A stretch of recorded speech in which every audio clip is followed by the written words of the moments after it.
Hello दोस्तों, कहानियों की दुनिया में आप सभी का स्वागत है। आज हम सुनेंगे मुंशी प्रेमचंद जी द्वारा लिखित कहानी रानी सारंधा। तो आइए सुनते हैं। अंधेरी रात के सन्नाटे में धसान नदी चट्टानों से टकराती हुई ऐसी सुहावनी मालूम होती थी जैसे घुमुर घुमुर करती हुई चक्कियां। नदी के दाहिने तट पर एक टीला है, उस पर एक पुराना दुर्ग बना हुआ है जिसको जंगली वृक्षों ने घेर रखा है। टीले के पूर्व की ओर छोटा सा गांव है। यह गढ़ी और गांव दोनों एक बुंदेला सरकार के कृति चिन्ह है। शताब्दियां व्यतीत हो गई। बुंदेलखंड में कितने ही राज्यों का उदय और अस्त हुआ। मुसलमान आए और बुंदेला राजा उठे और गिरे। कोई गांव, कोई इलाका ऐसा न था जो इन दुरवस्थाओं से पीड़ित न हो। मगर इस दुर्ग पर किसी शत्रु की विजय पताका न लहराई और इस गांव में किसी विद्रोह का भी पदार्पण न हुआ। यह उसका सौभाग्य था। अनिरुद्ध सिंह वीर राजपूत था। वह जमाना ही ऐसा था जब मनुष्य मात्र को अपने बाहुबल और पराक्रम ही का भरोसा था। एक ओर मुसलमानों की सेनाएं पैर जमाए खड़ी रहती थी, दूसरी ओर बलवान राजा अपने निर्बल भाइयों का गला घोटने पर तत्पर रहते थे। अनिरुद्ध सिंह के पास सवारों और पियादों का एक छोटा सा मगर सजीव दल था। इससे वह अपने कुल और मर्यादा की रक्षा किया करता था। उसे कभी चैन से बैठना नसीब न होता था। 3 वर्ष पहले उसका विवाह शीतला देवी से हुआ था, मगर अनिरुद्ध बिहार के दिन और विलास की रातें पहाड़ों में काटता था और शीतला उसकी जान की खैर मनाने में। वह कितनी बार पति से अनुरोध कर चुकी थी, कितनी बार उसके पैरों पर गिर कर रोई थी, तुम मेरी आंखों से दूर न हो, मुझे हरिद्वार ले चलो, मुझे तुम्हारे साथ बनवास अच्छा है। यह वियोग अब नहीं सहा जाता। उसने प्यार से कहा, जिद से कहा, विनय की, मगर अनिरुद्ध बुंदेला था। शीतला अपने किसी हथियार से उसे परास्त न कर सकी। अंधेरी रात थी, सारी दुनिया सोती थी, तारे आकाश में जागते थे। शीतला देवी पलंग पर पड़ी करवटें बदल रही थी और उनकी ननद सारंधा फर्श पर बैठी मधुर स्वर से गाती थी, बिन रघुबीर कटत नहीं रहना। शीतला ने कहा, जी न जलाओ, क्या तुम्हें भी नींद नहीं आती? सारंधा, तुम्हें लोरी सुना रही हूं। शीतला, मेरी आंखों से तो नींद लोप हो गई है। सारंधा, किसी को ढूंढने गई होगी। इतने में द्वार खुला और एक गठे हुए बदन के रूपवान पुरुष ने भीतर प्रवेश किया। वह अनिरुद्ध था। उसके कपड़े भींगे हुए थे और बदन पर कोई हथियार न था। शीतला चारपाई से उतरकर जमीन पर बैठ गई। सारंधा ने पूछा, भैया यह कपड़े भींगे क्यों हैं? अनिरुद्ध, नदी तैर कर आया हूं। सारंधा, हथियार क्या हुए? अनिरुद्ध, छिन गए। सारंधा, और साथ के आदमी? अनिरुद्ध, सब ने वीर गति पाई। शीतला ने दबी जवान से कहा, ईश्वर ने ही कुशल किया। मगर सारंधा के तेवरों पर बल पड़ गए और मुखमंडल गर्व से सतेज हो गया। बोली, भैया तुमने कुल की मर्यादा खो दी, ऐसा कभी भी न हुआ था। सारंधा भाई पर जान देती थी। उसके मुंह से यह धिक्कार सुनकर अनिरुद्ध लज्जा और खेद से विकल हो गया। वह विरागनी जिसे क्षण भर के लिए अनुराग ने दबा दिया था, फिर ज्वलंत हो गई। वह उल्टे पांव लौटा और यह कहकर बाहर चला गया कि सारंधा, तुमने मुझे सदैव के लिए सचेत कर दिया, यह बात मुझे कभी न भूलेगी। अंधेरी रात थी। आकाश मंडल में तारों का प्रकाश बहुत धुंधला था। अनिरुद्ध किले से बाहर निकला, पल भर नदी के उस पार जा पहुंचा और फिर अंधकार में लुप्त हो गया। शीतला उसके पीछे पीछे किले की दीवारों तक आई, मगर जब अनिरुद्ध छलांग मारकर बाहर कूद पड़ा तो वह बिरहनी चट्टान पर बैठकर रोने लगी। इतने में सारंधा भी वहां पहुंची। शीतला ने नागिन की तरह बल खाकर कहा, मर्यादा इतनी प्यारी है? सारंधा, हाँ। शीतला, अपना पति होता तो हृदय में छिपा लेती। सारंधा, ना, छाती में छुरा चुभा देती। शीतला ने ऐंठ कर कहा, चोली में छिपाती फिरोगी? मेरी बात गिरह में बांध लो। सारंधा, जिस दिन ऐसा होगा मैं भी अपना वचन पूरा कर दिखाऊंगी। इस घटना के 3 महीने पीछे अनिरुद्ध महारानी को जीत करके लौटा और साल भर पीछे सारंधा का विवाह ओरछा के राजा चंपत राय से हो गया। मगर उस दिन की बातें दोनों महिलाओं के हृदय स्थल में कांटे की तरह खटकती रही। राजा चंपत राय बड़े प्रतिभाशाली पुरुष थे। सारी बुंदेला जाति उनके नाम पर जान देती थी और उनके प्रभुत्व को मानती थी। गद्दी पर बैठते ही उन्होंने मुगल बादशाहों को कर देना बंद कर दिया और वे अपने बाहुबल से राज्य विस्तार करने लगे। मुसलमानों की सेनाएं बार बार उन पर हमले करती थी, पर हार कर लौट जाती थी। यही समय था कि जब अनिरुद्ध ने सारंधा का चंपत राय से विवाह कर दिया। सारंधा ने मुंह मांगी मुराद पाई। उसकी यह अभिलाषा कि मेरा पति बुंदेल जाति का कुल तिलक हो पूरी हो गई। यद्यपि राजा के रानीवास में 5 रानियां थी, मगर उन्हें शीघ्र ही मालूम हो गया कि वह देवी जो हृदय में मेरी पूजा करती है सारंधा ही है। परंतु कुछ ऐसी घटनाएं हुई कि चंपत राय को मुगल बादशाह का आश्रित होना पड़ा। वे अपना राज अपने भाई पहाड़ सिंह को सौंपकर दिल्ली चले गए। यह शाहजहां के शासन काल का अंतिम भाग्य था। शाहजादा दारा किशोर राजकीय कार्यों को संभालते थे। युवराज की आंखों में शील था और चित्त में उदारता। उन्होंने चंपत राय की वीरता की कथाएं सुनी थी, इसीलिए उनका बहुत आदर सम्मान किया और कालपी की बहुमूल्य जागीर उनको भेंट की, जिसकी आमदनी 9 लाख की थी। यह पहला अवसर था कि चंपत राय को आए दिन के लड़ाई झगड़े से निवृत्ति मिली और उसके साथ ही भोग विलास का प्राबल्य हुआ। रात दिन आमोद प्रमोद की चर्चा रहने लगी। राजा विलास में डूबे, रानियां जराऊ गहनों पर रिझी, मगर सारंधा इन दिनों बहुत उदास और संकुचित रहती। वह इन रहस्यों से दूर दूर रहती। ये नृत्य और गान की सभाएं उसे सुनी प्रतीत होती। एक दिन चंपत राय ने सारंधा से कहा, सारन, तुम उदास क्यों रहती हो? कभी हंसते नहीं देखता? क्या मुझसे नाराज हो? सारंधा की आंखों में जल भर आया। बोली, स्वामी जी, आप क्यों ऐसा विचार करते हैं? जहां आप प्रसन्न हैं वहां मैं भी खुश हूं। चंपत राय, मैं जब से यहाँ आया हूं मैंने तुम्हारे मुख कमल पर कभी मनोहारिणी मुस्कुराहट नहीं देखी। तुमने कभी अपने हाथों से मुझे बीरा नहीं खिलाया, कभी मेरी पग नहीं सवारी, कभी मेरे शरीर पर शस्त्र न सजाए। कहीं प्रेम लता मुरझाने तो नहीं लगी? सारंधा, प्राणनाथ, आप मुझसे ऐसी बात पूछते हैं जिसका उत्तर मेरे पास नहीं है। यथार्थ में इन दिनों मेरा चित्त उदास रहता है। मैं बहुत चाहती हूँ कि खुश रहूं, मगर बोझ सा हृदय पर धरा रहता है।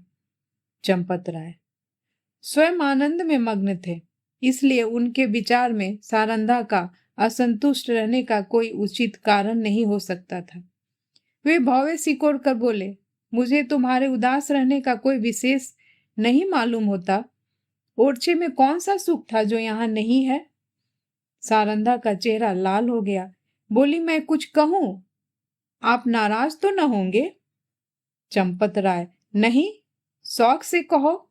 सारंधा, ओरछे में मैं एक राजा की रानी थी। यहाँ मैं एक जागीरदार की चेरी हूँ। ओरछे में वह थी जो अवध में कौशल्या थी। यहाँ मैं बादशाह के एक सेवक की स्त्री हूँ। जिस बादशाह के सामने आज आप आदर से सिर झुकाते हैं, वह कल आपके नाम से कांपता था। रानी से चेरी होकर भी प्रसन्नचित होना मेरे बस में नहीं है। आपने यह पद और विलास की सामग्रियां बड़े महंगे दामों मोल ली है। चंपत राय के नेत्रों पर से एक पर्दा सा हट गया। वे अब तक सारंधा की आत्मिक उच्चता को न जानते थे। जैसे बे माँ बाप का बालक माँ की चर्चा सुनकर रोने लगता है, उसी तरह ओरछे की याद से चंपत राय की आंखें सजल हो गई। उन्होंने आदर युक्त अनुराग के साथ सारंधा को हृदय से लगा लिया। आज से उन्हें फिर उसी उजरी बस्ती की फिक्र हुई जहां से धन और कीर्ति की अभिलाषाएं खींच लाई थी। माँ अपने खोए हुए बालों को पाकर निहाल हो जाती है। चंपत राय के आने से बुंदेलखंड निहाल हो गया। ओरछे के भाग जागे नौबतें झड़ने लगी और फिर सारंधा के कमल नेत्रों में जातीय अभिमान का आभास दिखाई देने लगा। यहाँ रहते रहते महीनों बीत गए। इस बीच में शाहजहां बीमार पड़ा। पहले से ईर्ष्या की अग्नि दहक रही थी। यह खबर सुनते ही ज्वाला प्रचंड हुई। संग्राम की तैयारियां होने लगी। शहजादे मुराद और मुहुद्दीन अपने अपने दल सजाकर दक्षिण से चले। वर्षा के दिन थे। उर्वरा भूमि रंग बिरंग के रूप भरकर अपने सौंदर्य को दिखाती थी। मुराद और मुहुद्दीन उमंगों से भरे हुए कदम बढ़ाते हुए चले आ रहे थे। यहाँ तक कि धौलपुर के निकट चंबल के तट पर आ पहुंचे, परंतु यहाँ उन्होंने बादशाही सेना को अपने शुभागमन के निमित्त तैयार पाया। शहजादे अब चिंता में पड़े। सामने अगम्य नदी लहरें मार रही थी। किसी योगी के त्याग के सदृश विवश होकर चंपत राय के पास संदेह भेजा कि खुदा के लिए आकर हमारी डूबती हुई नाव को पार लगाइए। राजा ने भवन में जाकर सारंधा से पूछा, इसका क्या उत्तर दूं? सारंधा, आपको मदद करनी चाहिए।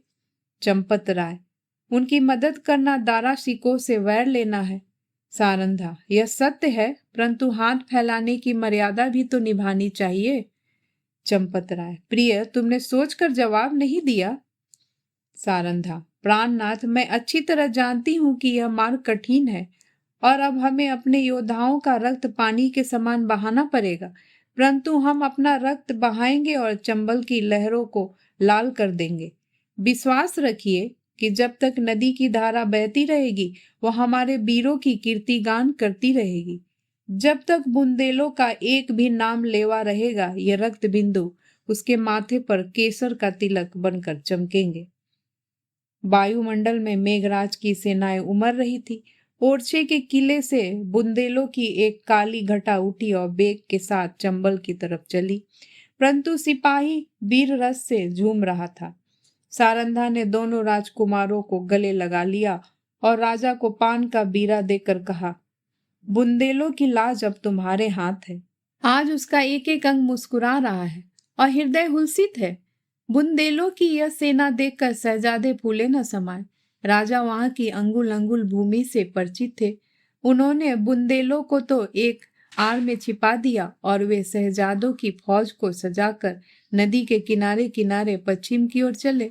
दारा शिकोह को भ्रम हुआ कि शत्रु किसी अन्य घाट से नदी उतरना चाहता है।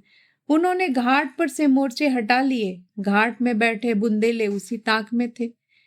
बाहर निकल पड़े और उन्होंने तुरंत ही नदी में घोड़े डाल दिए। चंपत राय ने शहजादा दारा शिकोह को भुलवा देकर अपनी फौज घुमा दी और वह बुंदेलों के पीछे चलता हुआ उसे पार उतार लाया।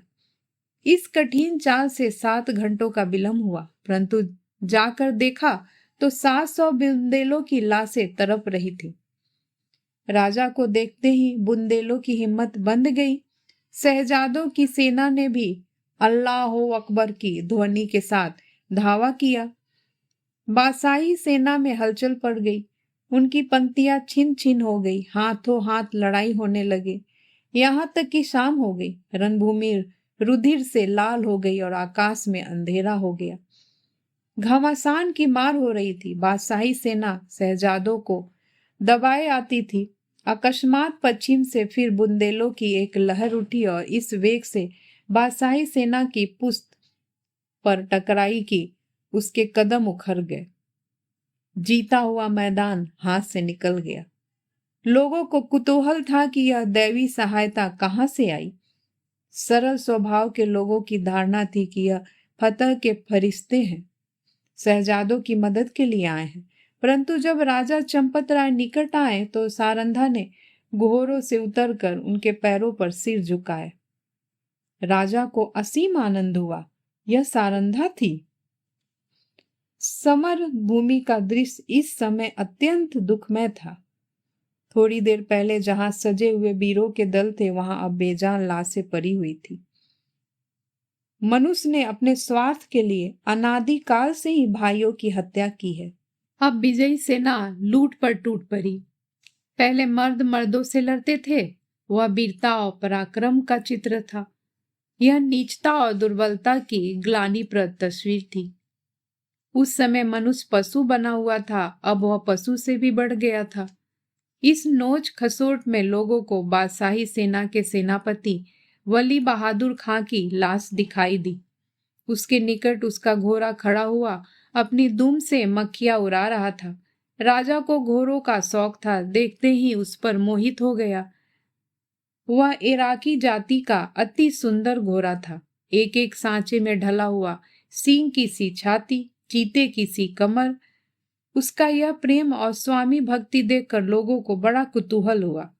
राजा ने हुक्म दिया, खबरदार, इस प्रेमी पर कोई हथियार न चलाए। इसे जीता पकड़ लो, यह मेरे अस्तबल की शोभा बढ़ाएगा।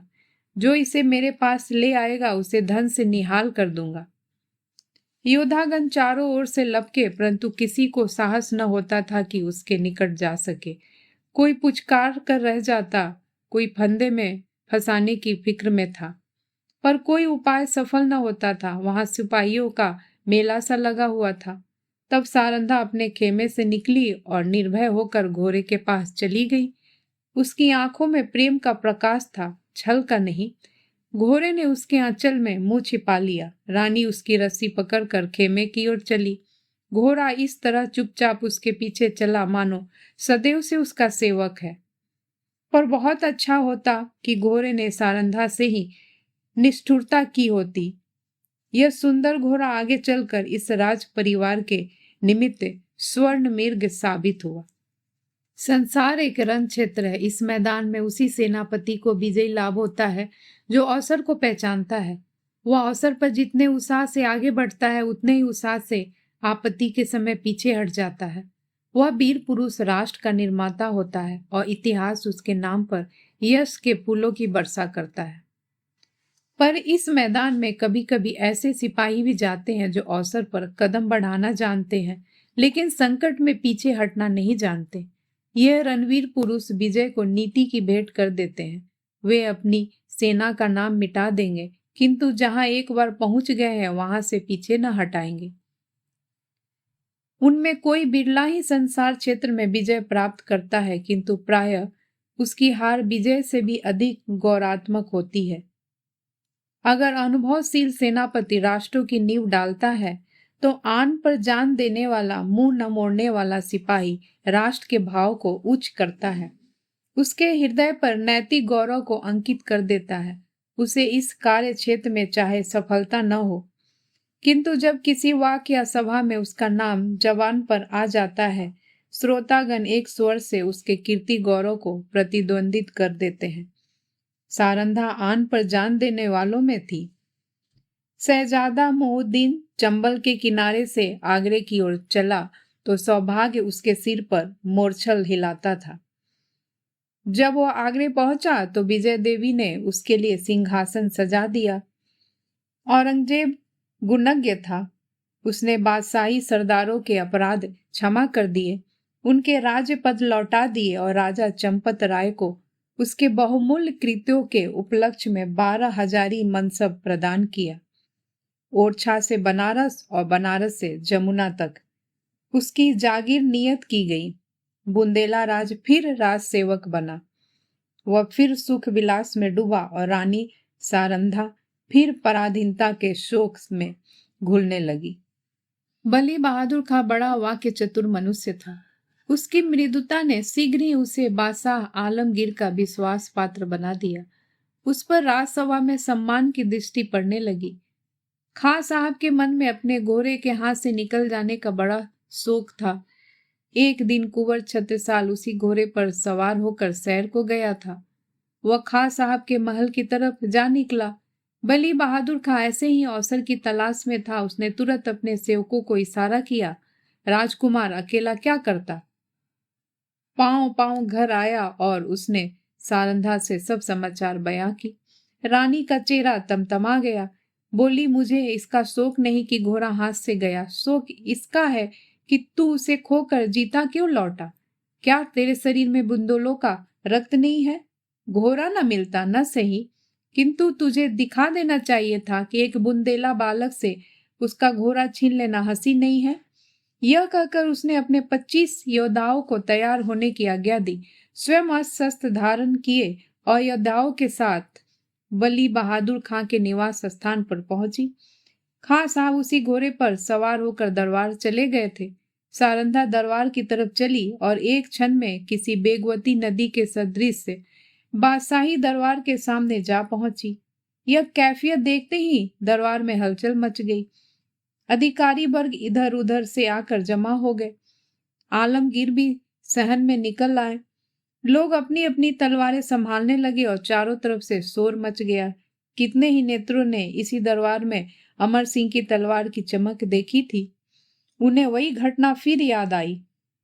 सारंधा ने उच्च स्वर में कहा, खां साहब, बड़ी लज्जा की बात है।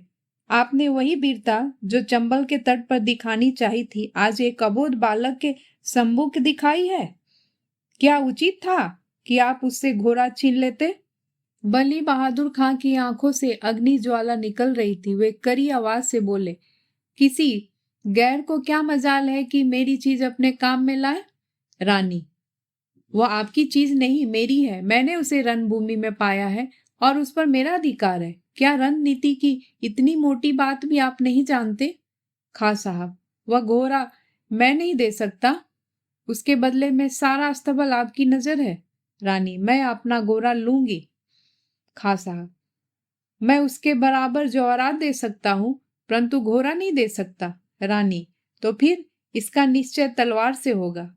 बुंदेला योद्धाओं ने तलवारें सौंत ली और निकट था कि दरबार की भूमि रक्त से पल्लवित हो जाए। बादशाह आलमगीर ने बीच में आकर कहा, रानी साहब, आप सिपाहियों को रोके। घोड़ा आपका मिल जाएगा, परंतु इसका मूल्य बहुत देना पड़ेगा। रानी, मैं उसके लिए अपना सर्वस्व खोने को तैयार हूँ। बादशाह, जागीर और मनसब भी? रानी, जागीर और मनसब कोई चीज नहीं। बादशाह, अपना राज्य भी? रानी, हाँ, राज्य भी। बादशाह, एक घोड़े के लिए? रानी, नहीं, उस पदार्थ के लिए जो संसार में सबसे अधिक मूल्यवान है। बादशाह, वह क्या है? रानी, अपनी आन। इस भांति रानी ने अपने घोड़े के लिए अपनी विस्तृत जागीर, उच्च राज और राज सम्मान सब हाथ से खोया, और केवल इतना ही नहीं, भविष्य के लिए कांटे बोए। इस घड़ी से अंत तक दशा तक चंपत राय को शांति न मिली। राजा चंपत राय ने फिर ओरछे के किले में पदार्पण किया। उन्हें मनसब और जागीर के हाथ से निकल जाने का अत्यंत शोक हुआ, किंतु उन्होंने अपने मुंह से शिकायत का एक शब्द भी नहीं निकाला। वे सारंधा के स्वभाव को भली भांति जानते थे। शिकायत इस समय उसके आत्मगौरव पर कुठार का काम करती। कुछ दिनों यहाँ शांतिपूर्ण व्यतीत हुए, लेकिन बादशाह सारंधा की कठोर बात भूला न था। वह क्षमा करना न जानता था। ज्यों ही भाइयों की ओर से निश्चित हुआ, उसने एक बड़ी सेना चंपत राय का गर्व चूर करने के लिए भेजी और 22 अनुभवशील सरदार इस मुहिम पर नियुक्त हुए। शुभकरण बुंदेला साहब का सूबेदार था। वह चंपत राय का बचपन का ही मित्र और सहपाठी था। उसने चंपत राय को परास्त करने का बीड़ा उठाया। और भी कितने ही बुंदेला सरदार राजा से विमुख होकर बादशाही सूबेदार से आ मिले। एक घोर संग्राम हुआ। भाइयों की तलवारें रक्त से लाल हुई। यद्यपि इस समर में राजा को विजय प्राप्त हुई, लेकिन उसकी शक्ति सदा के लिए छीन हो गई। निकटवर्ती बुंदेला राजा, जो चंपत राय के बाहुबल थे, बादशाह के कृपाकांक्षी बन बैठे। साथियों में कुछ तो काम आए, कुछ दगा कर गए। यहाँ तक कि निज संबंधियों ने भी आंखें चुरा ली, परंतु इस कठिनाइयों में भी चंपत राय ने हिम्मत नहीं हारी, धीरज न छोड़ा। उन्होंने ओरछा छोड़ दिया और वे 3 वर्ष तक बुंदेलखंड के सघन पर्वतों में छिपे फिरते रहे। बादशाही सेनाएं शिकारी जानवरों की भांति सारे देश में मंडरा रही थी। आए दिन राजा का किसी न किसी से सामना हो जाता था। सारंधा सदैव उनके साथ रहती और उनका साहस बढ़ा करती। बड़ी बड़ी आपत्तियों में जबकि धैर्य लुप्त हो जाता है और आशा साथ छोड़ देती है, आत्मरक्षा का धर्म उसे संभालने रहता है। 3 साल के बाद अंत में बादशाह के सूबेदारों ने आलमगीर को सूचना दी कि इस शेर का शिकार आपके सिवा और किसी से न होगा। उत्तर आया कि सेना को हटा लो और घेरा उठा लो। राजा ने समझा संकट की निवृत्ति हुई, पर वह बात शीघ्र ही भ्रमात्मक सिद्ध हो गई। 3 सप्ताह से बादशाही सेना ने ओरछा को घेर रखा है। जिस तरह कठोर वचन हृदय को छेड़ डालते हैं, उसी तरह तोपों के गोलों ने दीवारों को छेड़ डाला। किले में 20,000 आदमी घिरे हुए थे, लेकिन उनमें आधे से अधिक स्त्रियां और उनसे कुछ ही कम बालक है। मर्दों की संख्या दिनों दिन न्यून होती जाती है। आने जाने के मार्ग चारों तरफ से बंद है। हवा का भी गुजर नहीं। रसद का सामान बहुत कम रह गया है। स्त्रियां पुरुषों और बालकों को जीवित रखने के लिए आप उपवास करती हैं। लोग बहुत हताश हो रहे हैं। औरतें सूर्य नारायण की ओर हाथ उठा उठाकर शत्रुओं को कोसती हैं। बालक वृंद मारे क्रोध के दीवार की आड़ से उन पर पत्थर फेंकते हैं, जो मुश्किल से दीवार के उस पार जा पाते हैं। राजा चंपत राय स्वयं ज्वर से पीड़ित हैं। उन्होंने कई दिन से चारपाई नहीं छोड़ी। उन्हें देखकर लोगों को कुछ ढाढ़स होता था, लेकिन उनकी बीमारी से सारे किले में नैराश्य छाया हुआ है। राजा ने सारंधा से कहा, आज शत्रु जरूर किले में घुस आएंगे। सारंधा, ईश्वर न करे कि इन आंखों को वह दिन देखना पड़े। राजा, मुझे बड़ी चिंता इन अनाथ स्त्रियों और बालकों की है। गेहूं के साथ यह घून भी पिस जाएंगे। सारंधा, हम लोग यहाँ से निकल जाए तो कैसा? राजा, इन अनाथों को छोड़कर? सारंधा, इस समय इन्हें छोड़ देने में ही कुशल है। हम न होंगे तो शत्रु इन पर कुछ दया ही करेंगे। राजा, नहीं, यह लोग मुझसे न छोड़े जाएंगे। मर्दों ने अपनी जान हमारी सेवा में अर्पण कर दी है। स्त्रियां और बच्चों को मैं कदापि नहीं छोड़ सकता। सारंधा, लेकिन यहाँ रहकर हम उनकी कुछ मदद भी तो नहीं कर सकते। राजा, उनके साथ प्राण तो दे सकते हैं। मैं उनकी रक्षा में अपनी जान लड़ा दूंगा। उनके लिए बादशाही सेना को खुशामद करूंगा। कारावास की कठिनाइयां सहूंगा, किंतु इस संकट में उन्हें छोड़ नहीं सकता। सारंधा ने लज्जित होकर सिर झुका लिया और सोचने लगी, निसंदेह प्रिय साथियों को आग की आंच में छोड़कर अपनी जान बचाना घोर नीचता है। मैं ऐसा स्वार्थर्थ क्यों हो गई हूं? लेकिन एकाएक विचार उत्पन्न हुआ। बोली, यदि आपको विश्वास हो जाए कि इन आदमियों के साथ कोई अन्याय न किया जाएगा, तब तो आपको चलने में कोई बाधा न होगी। राजा सोचकर, कौन विश्वास दिलाएगा? सारंधा, बादशाह के सेनापति का प्रतिज्ञा पत्र। राजा, हाँ, तब मैं सानंद चलूंगा। सारंधा विचार सागर में डूबी बादशाह के सेनापति से क्यों कर यह प्रतिज्ञा कराऊं? कौन यह प्रस्ताव लेकर वहां जाएगा और निर्दयी ऐसी प्रतिज्ञा करने ही क्यों लगे? उन्हें तो विजय की पूरी आशा है। मेरे यहाँ ऐसा नीति कुशल, वाकपटु, चतुर कौन है जो इस दुस्तर कार्य को सिद्ध करे? छत्रसाल चाहे तो कर सकता है, उसमें ये सब गुण मौजूद है। इस तरह मन में निश्चय करके रानी ने छत्रसाल को बुलाया। यह उसके चारों पुत्रों में बुद्धिमान और साहसी था। रानी उसे सबसे अधिक प्यार करती थी। जब छत्रसाल ने आकर रानी को प्रणाम किया तो उनके कमल नेत्र सजल हो गए और हृदय से दीर्घ निश्वास निकल गया। छत्रसाल, माता मेरे लिए क्या आज्ञा है? रानी, आज लड़ाई का क्या ढंग है? छत्रसाल, हमारे 50 योद्धा अब तक काम आ चुके हैं। रानी, बुंदेलों की लाज अब ईश्वर के हाथ है। छत्रसाल, हम आज रात को छापा मारेंगे। रानी ने संक्षेप में अपना प्रस्ताव छत्रसाल के सामने उपस्थित किया और कहा, यह काम किसे सौंपा जाए? छत्रसाल, मुझको। तुम इसे पूरा कर दिखाओगे? हाँ, मुझे पूर्ण विश्वास है। अच्छा, जाओ, परमात्मा तुम्हारा मनोरथ पूरा करे। छत्रसाल जब चला तो रानी ने उसे हृदय से लगा लिया और तब आकाश की ओर दोनों हाथ उठाकर कहा, दयानिधि, मैंने अपना तरुण और होनहार पुत्र बुंदेलों की आन के आगे भेंट कर दिया। अब इस आन को निभाना तुम्हारा काम है। मैंने बड़ी मूल्यवान वस्तु अर्पित की है, इसे स्वीकार करो। दूसरे दिन प्रातःकाल सारंधा स्नान करके थाल में पूजा की सामग्री लिए मंदिर को चली। उसका चेहरा पीला पड़ गया था और आंखें तले अंधेरा छाया जाता था। वह मंदिर के द्वार पर पहुंची थी कि उसके थाल में बाहर से आकर एक तीर गिरा। तीर की नोक एक कागज का पुर्जा लिपटा हुआ था। सारंधा ने थाल मंदिर के चबूतरे पर रख दिया और पुर्जे को खोलकर देखा तो आनंद से चेहरा खिल गया, लेकिन यह आनंद क्षण भर का था। हाय, इस पुर्जे के लिए मैंने अपना प्रिय पुत्र हाथ से खो दिया। कागज के टुकड़े को इतने महंगे दामों किसने लिया होगा? मंदिर से लौटकर सारंधा राजा चंपत राय के पास गई और बोली, प्राणनाथ, आपने जो वचन दिया था उसे पूर्ण कीजिएगा। राजा ने चौंक कर पूछा, तुमने अपना वादा पूरा कर दिया? रानी ने वह प्रतिज्ञा पत्र राजा को दे दिया। चंपत राय ने उसे गौर से देखा, फिर बोले, अब मैं चलूंगा और ईश्वर ने चाहा तो एक बार फिर शत्रुओं की खबर लूंगा। लेकिन सारन, सच बताओ, इस पत्र के लिए क्या देना पड़ा? रानी ने कुंठित स्वर से कहा, बहुत कुछ। राजा, सुनू।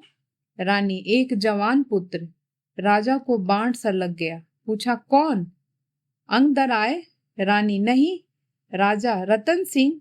रानी, छत्रसाल।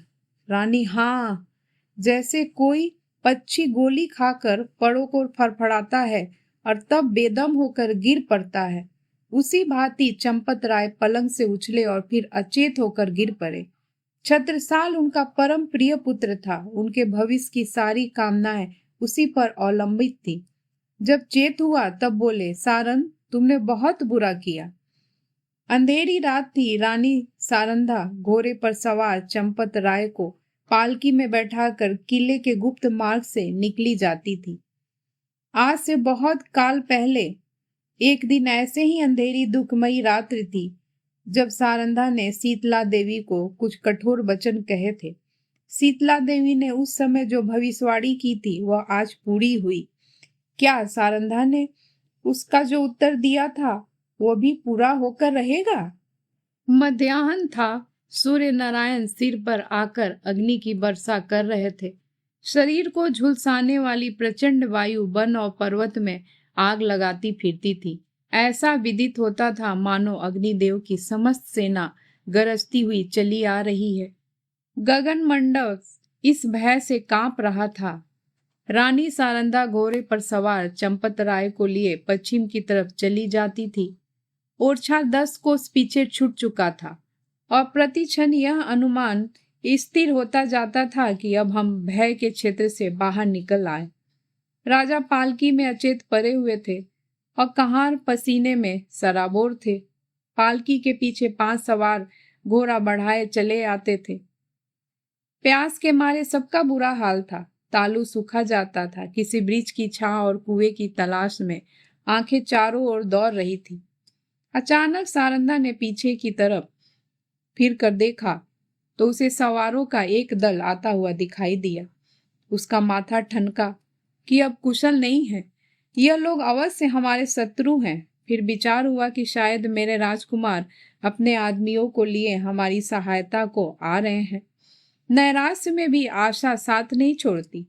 कई मिनट तक वह इसी आशा और भय की अवस्था में रही। यहाँ तक वह दल निकट आ गया और सिपाहियों के वस्त्र साफ नजर आने लगे।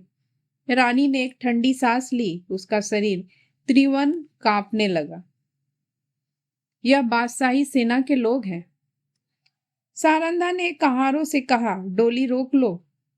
बुंदेला सिपाहियों ने भी तलवारें खींच ली। राजा की अवस्था बहुत शोचनीय थी, किंतु जैसे दबी हुई आग हवा लगते ही प्रदीप्त हो जाती है, उसी प्रकार इस संकट का ज्ञान होते ही उनके जर्जर शरीर में वीरात्मा चमक उठी। वे पालकी का पर्दा उठाकर बाहर निकल आए। धनुष बाण हाथ में ले लिया, किंतु वह धनुष जो उनके हाथ में इंद्र का वज्र बन जाता था, इस समय जरा भी न झुका। सिर में चक्कर आया, पैर थर्राए और वे धरती पर गिर पड़े। भावी अमंगल की सूचना मिल गई। उस पंख रहित पक्षी के सदृश जो सांप को अपनी तरफ आते देखकर ऊपर को उचकता है और फिर गिर पड़ता है। राजा चंपत राय फिर संभल उठे और गिर पड़े। सारंधा ने उन्हें संभाल कर बैठाया और रो कर बोलने की चेष्टा की, परंतु मुंह से केवल इतना निकला, प्राणनाथ। उसके आगे मुंह से एक शब्द भी न निकल सका। आन पर मरने वाली सारंधा इस समय साधारण स्त्री की भांति शक्तिहीन हो गई, लेकिन एक अंश तक यह निर्बलता स्त्री जाति की शोभा है। चंपत राय बोले, सारंग देखो, हमारा एक वीर जमीन पर गिरा। शोक जिस आपत्ति से यावत जीवन डरता रहा, उसने इस अंतिम समय में आ घेरा। मेरी आंखों के सामने शत्रु तुम्हारे कोमल शरीर को हाथ लगाएंगे और मैं जगह से हिल भी न सकूंगा। हाय मृत्यु, तू कब आएगी? यह कहते कहते उन्हें एक विचार आया।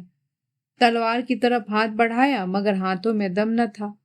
तब सारंधा से बोले, प्रिय, तुमने कितने ही अवसरों पर मेरी आन निभाई है।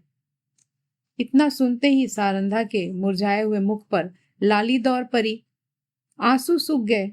इस आशा में कि मैं पति के कुछ काम आ सकती हूँ, उसके हृदय में बल का संचार कर दिया।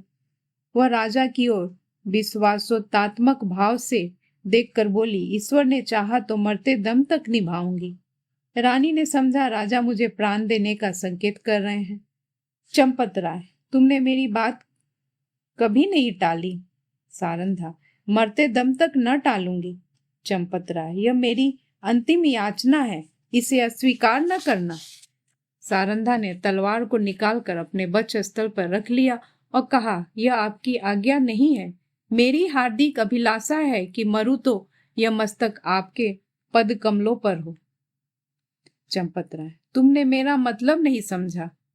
क्या तुम मुझे इसलिए शत्रुओं के हाथ में छोड़ जाओगी कि मैं बेरिया पहने हुए दिल्ली की गलियों में निंदा का पात्र बनूं? रानी ने जिज्ञासा की दृष्टि से राजा को देखा। वह उनका मतलब न समझी। राजा, मैं तुमसे एक वरदान मांगता हूँ। रानी, सहर्ष मांगिए। राजा, यह मेरी अंतिम प्रार्थना है, जो कुछ कहूंगा करोगी? रानी, सिर के बल करूंगी। राजा, देखो, तुमने वचन दिया है, इनकार न करना। रानी कांप कर, आपके कहने की देर है। राजा, अपनी तलवार मेरी छाती में चुभा दो। रानी के हृदय पर वज्रपात हो गया। बोली, जीवन नाथ। इसके आगे वह और कुछ न बोल सकी। आंखों में नैराश्य छा गया। राजा, मैं बेरिया पहनने के लिए जीवित रहना नहीं चाहता। रानी, मुझसे यह कैसे होगा?